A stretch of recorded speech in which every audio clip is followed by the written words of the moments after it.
What's up, guys, and welcome to another video. Today I'm going to talk about beginner bikes, but I know this topic's been covered a million times, so I'm going to put a little bit of a spin on it, which I think is kind of necessary. So I'm going to give three different situations to choose your beginner bike. All right, so first one's going to be if you want a bike and you want a bike that you can take off-road and on-road. I'm going to go over that, and then I'm going to go over, secondly, will be if you are a complete noob, so you have no riding experience, never rode dirt bikes, never rode ATVs, anything like that.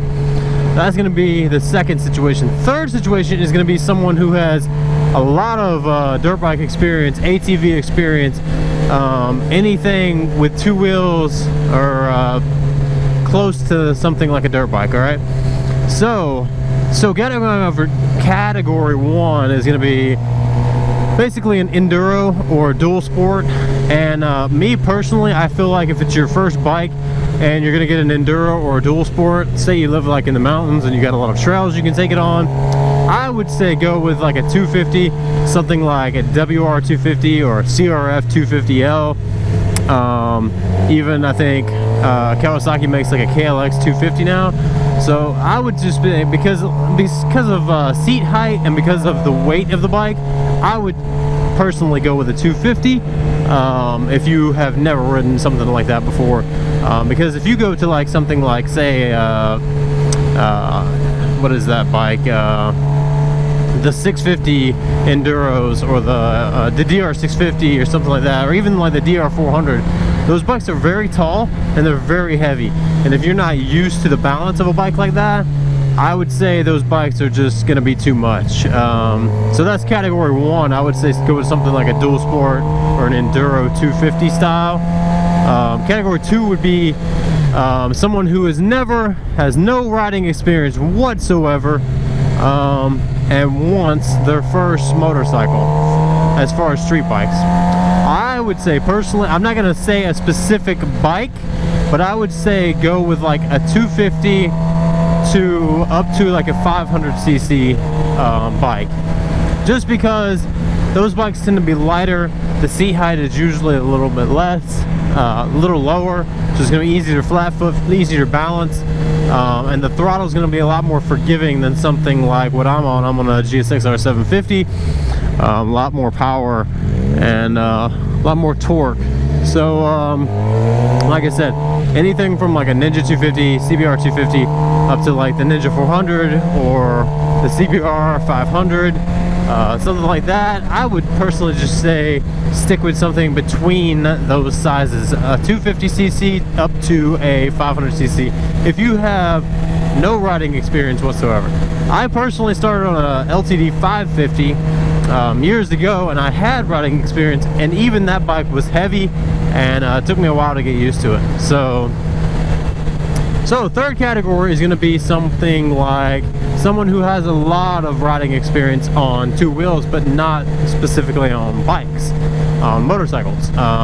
So like somebody who has been around dirt bikes, has been riding dirt bikes for a long time. I would say personally go with something like a 600, 650, like a CBR 600 or a GSX-R 600, 750 up to 1000. I can safely say that there are people out there who can start on 1000s and be okay.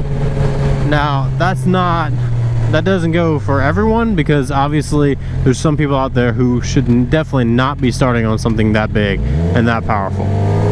But there are people that who have successfully started out on bigger bikes like that and been just fine. We are out in Bumfudge, Florida, so bear with me on these bumpy roads. So anyways, I think those are like the main three categories. You got people who are inexperienced, people who have experience but just not on street bikes, and then people who want something, a beginner bike, but something they can take off-road. I get a lot of questions about that.